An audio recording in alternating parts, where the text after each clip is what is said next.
नमस्कार, कृषि महाकुंभ में आप सबका स्वागत है। मैं हूं हेमंत खई। बात करते हैं भारत के कृषि बाजार की, जहां किसान भी हैं और कारोबारी भी, एक्सपोर्टर्स भी हैं और कंज्यूमर्स भी। बेहद व्यापक है ये बाजार, लेकिन वक्त के साथ देश का एग्रीकल्चर मार्केट अब बदल रहा है और साथ ही बदल रही है खेती की तस्वीर भी। एग्रीकल्चर मार्केट में जहां ट्रांसपेरेंसी को लेकर सवाल उठते रहे हैं, वहां टेक्नोलॉजी से अब ये दिक्कतें दूर होती हुई दिख रही हैं। हालांकि ये बदलाव की अभी शुरुआत है और इस बदलाव को समझाने के लिए हमने ये खास पेशकश और मुहिम उठाई है। जहां कृषि महाकुंभ, जहां हम एग्रीकल्चर और उससे जुड़े बाजार के हर पहलू पर नजर डालेंगे।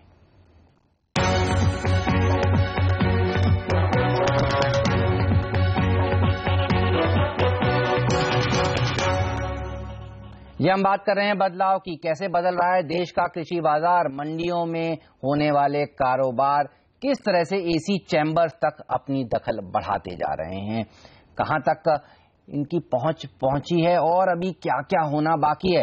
आइए देखते हैं खास रिपोर्ट।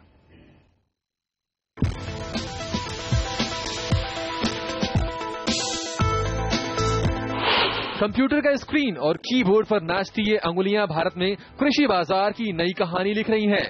ये उसी मंडी का ऑनलाइन रूप है जहां किसान भी हैं और कारोबारी भी, अनाज भी है और उसे तौलने का पैमाना भी। सब कुछ मौजूद है यहाँ और सिर्फ अंगुलियों की चंद हरकत से हो जाता है सौदा। न छल है, न कपट है, न झूठ है और न सामने वाले को ठगने की मंशा, क्योंकि भाव से लेकर माल की क्वालिटी तक सब कुछ शीशे की तरह ट्रांसपेरेंट है। ये है भारत में तेजी से पांव पसारता मंडियों का ऑनलाइन रूप, जहाँ हाशिए पर रहने वाले किसान अब जश्न के मूड में है। 4 साल पहले तमिल साहिब आया हो तो हमारा वो सब सफरा जाता, साफरा जाता। छपरा એટલે कोई पतरा बतरा का मकान सब कोई था नहीं, वो झूंपड़ा था। वो जाते मेहनत કરીને कमाना, बजारनी मार्केट ने अंदर सारो भाव મળ્યો, એના લીધે વિકાસ બધો है। 40 बीघा में जुआर भाव 100 का पैसा मिला, 1 कुंटल का 30,000 रुपया गुआर में रेट मिली। आज तक और दूसरी चीज उनको नहीं मिली। फायदा ही गया। ट्यूबवेल करायो खेत में, घर तिनाया, आगे जाऊंगा ट्रैक्टर ला। किसी किसान का यह बयान काफी अहमियत रखता है, वह भी उस देश में जहां अन्नदाता को भी अपनी हक की लड़ाई लड़नी पड़ती है। खेत खलिहान छोड़ संसद की दहलीज पर धरना देने को मजबूर होना पड़ता है, और हक भी क्या, सिर्फ उनके उत्पाद की वाजिब कीमत। क्योंकि देश का कृषि बाजार राज्यों की सूची में है, लिहाजा कुछ राज्यों ने इसे बेहद गंभीरता से लिया है और ये मुमकिन हो रहा है उस एक्सचेंज की वजह से जिसने देश के कृषि बाजार को एक नया आयाम दिया है। पैसे ज्यादा मिल रही है, मैंने 1 किलो में 3 रुपए पता मिल रही है। जब सेंटर में तो लाओ, गाँव में सेंटर खोलना बहुत मन ज्यादा फायदा रही हो। 2-4 व्यापारी कीमत को अपने हिसाब से चलाते थे मार्केट को। एनसीडीएक्स आने से मोनोपोली बाजार में नहीं रही। ट्रांसपोर्ट के धंधे से हमको अच्छा, ट्रेडिंग के धंधे में हमको एनसीडीएक्स आने से तो क्वालिटी पे बहुत ज्यादा जोर पड़ा है। किसान है, माल को सुखाना चाहता है कि माल मेरा जो मंडी में बिके तो हमको 2 रुपया का फायदा हो। भारत जहां करीब 55% आबादी खेती पर आधारित है, देश भर में 7,000 से भी ज्यादा रेगुलेटेड मंडियां हैं और करीब 22,500 स्थानीय कृषि बाजार। विदेश व्यापार में भी खेती की बड़ी दखल है। आंकड़ों पर गौर करें तो पिछले 5 साल में भारत से होने वाले कृषि उत्पादों का एक्सपोर्ट करीब 50% बढ़ चुका है। कुल एक्सपोर्ट में कृषि उत्पादों की करीब 10% हिस्सेदारी है। खेती के मामले में भारत नेट एक्सपोर्टर है। इसके बावजूद भारत की जीडीपी में कृषि सेक्टर की हिस्सेदारी लगातार गिर रही है। आंकड़े बेहद चौंकाने वाले हैं, क्योंकि जिस सेक्टर ने देश में एम्प्लॉयमेंट जनरेशन में पिछले 10 सालों के दौरान 48% की बढ़त हासिल की, उसी सेक्टर की जीडीपी में हिस्सेदारी करीब 40% घट गई है। बेशक इस पर अब गंभीरता से सोचना बेहद जरूरी हो गया है। Bureau report. बिल्कुल, तो गंभीरता से विचार करने की जरूरत है। और अब आप सब ये जानना चाहते होंगे कि आखिर क्या है ये ऑनलाइन मार्केट, कैसा होता है इसमें कारोबार, क्या है इसकी खासियत और इससे जुड़े किसान किस तरह से फायदा उठा रहे हैं। आइए एक और रिपोर्ट देखते हैं। ऑनलाइन मार्केट आमतौर पर यहां से भी वैसे ही कारोबार होता है जैसे मंडियों में होता है। यहाँ भी एक खरीदार के लिए एक बिकवाल का होना जरूरी है। अंतर है तो सिर्फ कारोबार के तौर तरीकों का, क्योंकि इस प्लेटफॉर्म पर माल की क्वालिटी क्या होनी चाहिए ये पहले से तय होता है। कंप्यूटर के स्क्रीन पर कमोडिटी की कीमत से लेकर उसकी क्वांटिटी और बेचने और खरीदने वाले की पूरी जानकारी मौजूद होती है। हालांकि पिछले करीब 10 सालों से ऑनलाइन प्लेटफॉर्म पर सिर्फ वायदा बाजार ही मौजूद था, लेकिन अब बाजार के 2 और चेहरे स्पॉट एक्सचेंज और एक्सचेंज ट्रेडेड फॉरवर्ड भी इस प्लेटफॉर्म पर आ गए हैं। बात 2008-2009 की है, जब केंद्र सरकार ने राष्ट्रीय कमोडिटी एक्सचेंजों को स्पॉट एक्सचेंज बनाने की इजाजत दी थी। हालांकि इसमें सबसे ज्यादा प्रभावशाली एनसीडेक्स स्पॉट एक्सचेंज रहा, जो अब एनसीडेक्स ई मार्केट्स लिमिटेड के नाम से जाना जाता है। दरअसल ये एक ऐसा ऑनलाइन प्लेटफॉर्म है जिसके जरिए किसान, प्रोसेसर्स और एक्सपोर्टर्स सीधे बाजार में अपनी पहुंच बना सकते हैं। रियल टाइम एक्सेसिबिलिटी होने से ये किसानों को जहां उचित भाव दिलाने में मददगार रहा है, वहीं बिचौलियों के न होने से प्रोसेसर्स और एक्सपोर्टर्स की लागत भी घटी है। यहाँ पर कमोडिटी की कीमतें वायदा बाजार से प्रभावित होती हैं, यानी इस प्लेटफॉर्म पर किसी व्यक्ति या ग्रुप की मोनोपोली की गुंजाइश खत्म हो जाती है। इन एक्सचेंजों पर वेयरहाउस रसीद की भी ट्रेडिंग की सुविधा उपलब्ध है। इन्हीं खासियत की वजह से दक्षिण भारत में कर्नाटक, तमिलनाडु, तेलंगाना और केरल के अलावा पश्चिम में मध्य प्रदेश और गुजरात जैसे राज्यों ने इसमें रुचि दिखाई है। अब इसका प्रसार राजस्थान में भी हो रहा है। अब सवाल उठता है कि जब फ्यूचर है, स्पॉट है, ऐसे में फिर फॉरवर्ड क्या चीज है? फॉरवर्ड सौदे मतलब भविष्य के किसी तय समय पर होने वाले सौदे। इसमें कीमत से लेकर डिलीवरी लोकेशन पहले से तय होती है। वैसे तो देश में पहले से इस तरह के सौदे होते रहे हैं, लेकिन लीगल प्लेटफॉर्म न होने से इसमें पूंजी फंसने और डिफॉल्ट का भी खतरा रहता था। लेकिन एनसीडेक्स फॉरवर्ड कॉन्ट्रैक्ट पूरी तरह से रेगुलेटेड है। इसमें काउंटर पार्टी डिफॉल्ट से सुरक्षा की व्यवस्था है। बेहतर रिस्क मैनेजमेंट और ज्यादा लिक्विडिटी होने से मोनोपोली की स्थिति वैसे ही कम हो जाती है। इसमें नेटिंग की भी व्यवस्था है और रेफरेंस और फिक्स्ड प्राइस कॉन्ट्रैक्ट में ट्रेडिंग की सुविधा है। बेशक इसे भारतीय कमोडिटी बाजार का बदला हुआ चेहरा ही कहेंगे। Bureau report. लेकिन सवाल सबके जहन में यही है कि क्या इस शुरुआत से बदल जाएगी खेती की तकदीर? जरूरत क्या है देश के एग्रीकल्चर सेक्टर के लिए? भारत को आजाद हुए 60 साल से भी ज्यादा हो गए हैं, लेकिन इसके बावजूद देखिए देश के सबसे बड़े एंटरप्राइज सेक्टर की ये हालत है। आखिर वजह क्या है? पेश है एक और रिपोर्ट।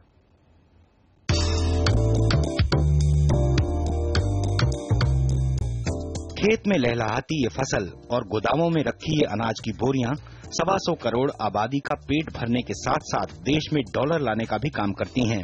इसके बावजूद जीडीपी में कृषि की हिस्सेदारी लगातार गिर रही है। दरअसल खेती को लेकर पॉलिसी बनाने में राज्यों और केंद्र के बीच में तालमेल का अभाव है, जिसका खामियाजा पूरे सेक्टर को भुगतना पड़ रहा है। अभी तक सरकारों का फोकस एमएसपी और सब्सिडी पर ज्यादा है, जबकि इस सेक्टर में बुनियादी सुविधाओं तक का अकाल है। तो ये बैंकरप्सी का आइडिया है कि उसको आप कर्ज दे दो, उसको बिजली मुफ्त कर दो। मुफ्त नहीं चाहिए उसे आप इंफ्रास्ट्रक्चर दीजिए एग्रीकल्चर का। आप एफसीआई जो है उसके गोडाउन के बजाय आप साइलो बनाइए। फूड ग्रेन के साइलो होने चाहिए बतौर के गोडाउन के। इतनी बड़ी जमीन ले रखी है because they go horizontal, okay, you can go vertical. हालांकि ऐसा नहीं है कि इस दिशा में कोई काम नहीं हुआ। मंडी कानूनों को कारगर बनाने के लिए 2003 में ही केंद्र सरकार ने राज्यों को मॉडल एपीएमसी एक्ट लागू करने का सुझाव दिया, लेकिन अब तक महज 16 राज्यों में ही नया मंडी कानून लागू हो सका है। कुछ राज्यों में तो एपीएमसी का नामो निशान तक नहीं है। बेशक जिन राज्यों ने इसे अपनाया वहां खेती और इससे जुड़े मार्केट की तस्वीर बदल गई है, लेकिन देश में एग्री मार्केटिंग इंफ्रास्ट्रक्चर बेहद लचर है। एक तरफ हर सेकंड कीमतों में भारी उतार चढ़ाव दिखाने वाला ऑनलाइन वायदा प्लेटफॉर्म है, तो दूसरी ओर मंडियों में बिचौलियों के बीच होने वाला परंपरागत कारोबार है, जहां न पर्याप्त वेयर हाउसिंग की सुविधा है और न क्वालिटी जांचने का जरिया। एग्रीकल्चर का आज भी हिस्सा कैपिटल फॉर्मेशन में सिर्फ 8% है, मैन्युफैक्चरिंग का 48 और सर्विसेज का 44। मेरे हिसाब से आज देश में इंफ्रास्ट्रक्चर की जो जरूरत है वो एग्रीकल्चर सेक्टर में सबसे ज्यादा जरूरत है, क्योंकि जब तक हमारी फूड सिक्योरिटी नहीं होगी और जब तक हमारा इंफ्रास्ट्रक्चर नहीं बनेगा एग्रीकल्चर के अंदर, इन्फ्लेशन हाई रहेगा। एक रिपोर्ट के मुताबिक देश के कृषि बाजार को पटरी पर लाने के लिए 12वीं पंचवर्षीय योजना में करीब 56,000 करोड़ रुपए निवेश की जरूरत है। इनमें से ज्यादातर निवेश प्राइवेट सेक्टर से होना चाहिए, लेकिन मौजूदा माहौल में ये कितना संभव हो सकेगा, ये सबसे बड़ा सवाल है। Bureau report. तो आपने देखा देश के कृषि बाजार का हाल।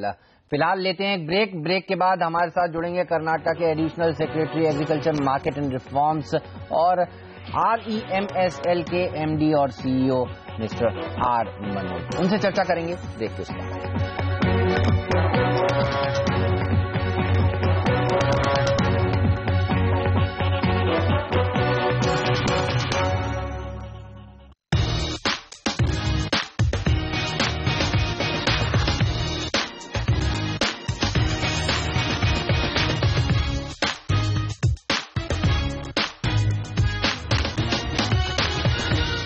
ब्रेक के बाद आप सभी का एक बार फिर से स्वागत है। इस खास पेशकश में हमारे साथ जुड़ रहे हैं REMSL के MD और CEO R मनोज। लेकिन उनसे बात करें उससे पहले आपको बता दूं REMSL है क्या। दरअसल कर्नाटक सरकार ने NCDEX स्पॉट एक्सचेंज के साथ मिलकर एक कंपनी बनाई है जिसका नाम है REMSL यानी राष्ट्रीय मार्केट सर्विसेज प्राइवेट लिमिटेड।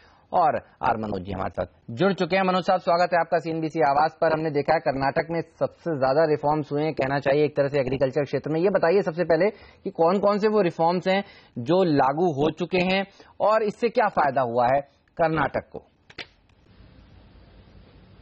नमस्कार। I would start with the introduction of Karnataka कृषि मंडी का एक परिचय देना चाहता हूं। कर्नाटक में 155 मेन मार्केट्स आ रहे हैं, मतलब कृषि मंडियां 155 कृषि मंडियां कर्नाटक में फैला हुआ है। कर्नाटक में 92 agriculture commodities are regulated by the APMC Act. So 92 commodities, you have food grains, you have cereals, you have pulses, you have oil seeds, fruits and vegetables over here.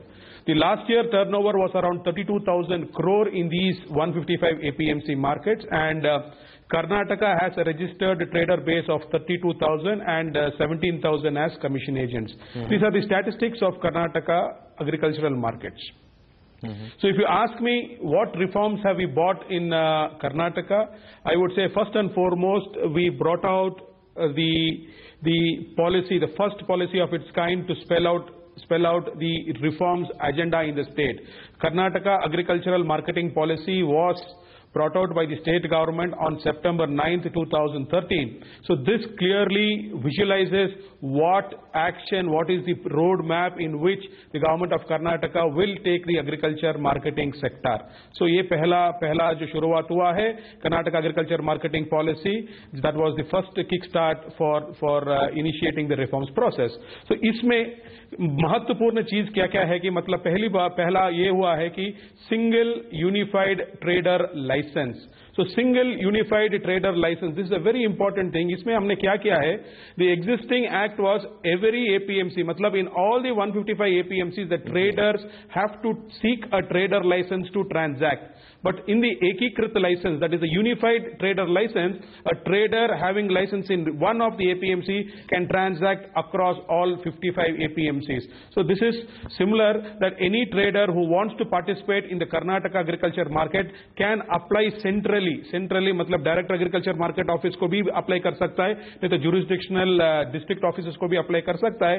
If he applies he will get a unified licence. With this unified licence he can trade in all the 155 markets, he can trade in all the 92 agriculture commodities in Karnataka.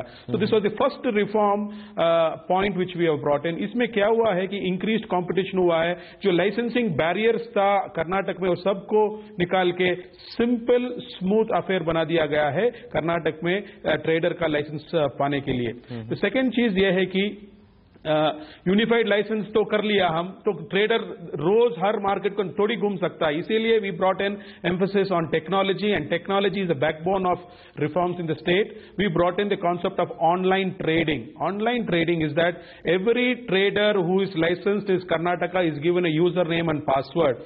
सो वो unified हमारी जो auction platform है, unified market platform है, उस unified market platform में वो user name and password if he enters, वो सभी 155 मार्केट्स में क्या उत्पन्न आया हुआ है, कितना लॉट है, लॉट का साइज कितना है, जहां जहां असेइंग हुआ है उनका क्वालिटी पैरामीटर्स भी हम उस लॉगिन स्क्रीन में we will show the parameters. So trader sitting anywhere in Karnataka or anywhere in the country can participate in the agriculture markets of Karnataka.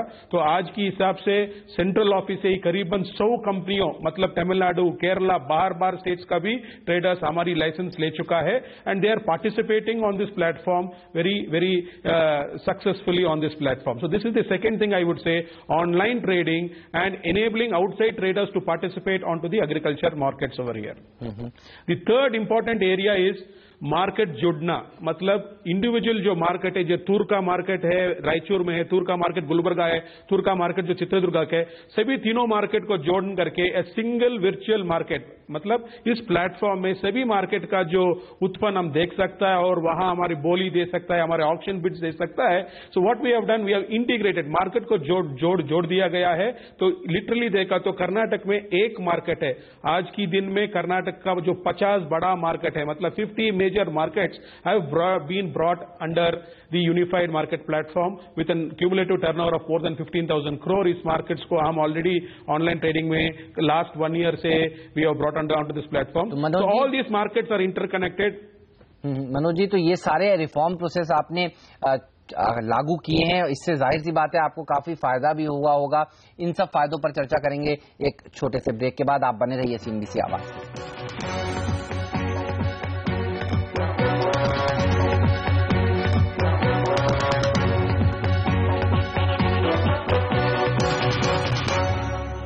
स्वागत है आप सभी का CNBC आवाज पर. आप देख रहे हैं कृषि महाकुंभ और हमारे साथ कर्नाटक के additional secretary agriculture market reforms और REMSL के MD और CEO mister are Manoj ji जुड़े हुए हैं. मनोज साहब, ब्रेक से पहले आप बता रहे थे कि काफी सारे रिफॉर्म्स हैं जिसको आपने अपनाया और उससे आपके राज्य को काफी फायदा भी हुआ है. किस तरह के फायदे आपने देखे हैं, अगर वो भी हमें बता सके.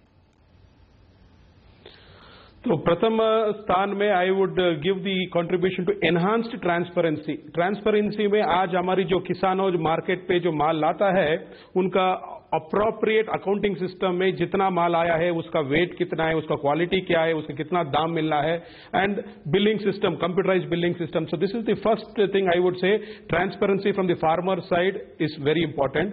सिमिलरली आप ट्रेडर्स को, if you look at the traders point of view, the trader must understand how much of produce has come in the market, in the neighboring market, what is the price I must quote. So this transparency is the first important benefit of the entire reforms, I would say.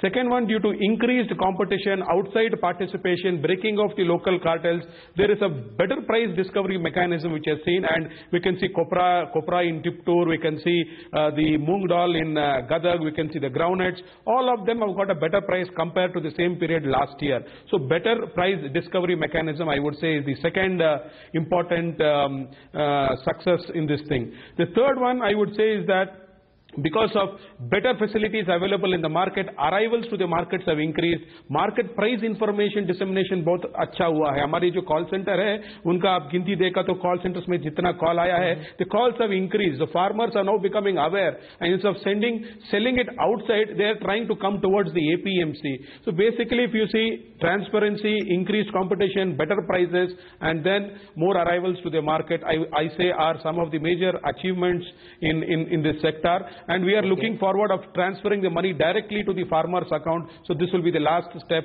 of the success in the reforms process. बिल्कुल. तो transparency, participation, price discovery, ये सब बेहतर होते हुए नजर आए हैं. मनोज जी, इतना बेहतरीन मॉडल क्योंकि आपने बनाया हुआ है, तो फिर देश भर में इसको लागू कर देना चाहिए. ये एक मॉडल की तरह काम कर सकता है. हाँ बिल्कुल. जैसा हमारी 50 मार्केट आज जो है कल 100 हो सकता है, और 100 के बदले आंध्रा का एक मार्केट जोड़ सकता है, तेलंगाना का 10 मार्केट जोड़ सकता है, पंजाब का 15 मार्केट जोड़ सकता है. सो टेक्नोलॉजिकली हमारी जो यूनिफाइड मार्केट प्लेटफॉर्म है, it can be accommodated. So what I am saying, if you have to have the national market, मतलब पूरा देश में एक मार्केट, जैसे कर्नाटक में एक मार्केट है, पूरा देश में एक मार्केट, की हिसाब में देखना है तो आपको पहला चीज ये है कि एक कॉम्प्रहेंसिव इलेक्ट्रॉनिक ऑक्शन प्लेटफॉर्म चाहिए, जहां की कहां सब किसानों का उत्पन्न उसमें दिख जाए और ट्रेडर्स उसमें ट्रेड कर सकता है. So this is the first and foremost step which is there. Our platform is also available and this is what the government of India is also looking at, that we have an comprehensive auction platform where all the produce are available and all traders are participating. First चीज है. Second चीज ये है कि हर state में ये जो licensing conditions है, जैसे कर्नाटक में पहला KSP was required, means he should be an, Karnataka में उसके ऑफिस रहना चाहिए, बट हम आज उसको निकाल के CST रखा है और बैंक की सिक्योरिटी ले रहा है. तो इस हिसाब से if all states have licensing conditions that they can trade in across the state, across the country, that should be the second step we must be looking at. The third issue is that ये जो interstate transverse जो हो रहा है ना, interstate transverse के लिए भी we must look into it, that जो एक स्टेट में खरीदा हुआ दूसरा स्टेट में टैक्स नहीं करना है जो एक्स्ट्रा है. So these are larger issues which we must see that interstate convenience भी होना है and more importantly price information सभी ट्रेडर्स को मिलना चाहिए. तो इस हिसाब से ये कर्नाटक का एक मार्केट जो हम किया है वो नेशन में एक मार्केट कर सकता है. चलिए, बस शुक्रिया मनोज साहब, आज आपने इस महत्वपूर्ण इवेंट पर जुड़े और इन तमाम मुद्दों पर अपनी राय हमसे शेयर की. तो आपने देखा कर्नाटक सरकार ने किस तरह से खेती और उससे जुड़े बाजार की तस्वीर बदलने की दिशा में काम करना शुरू कर दिया है इस खास पेशकश में. फिलहाल मुझे दीजिए इजाजत, आप बने रहिए CNBC आवाज के साथ. नमस्कार.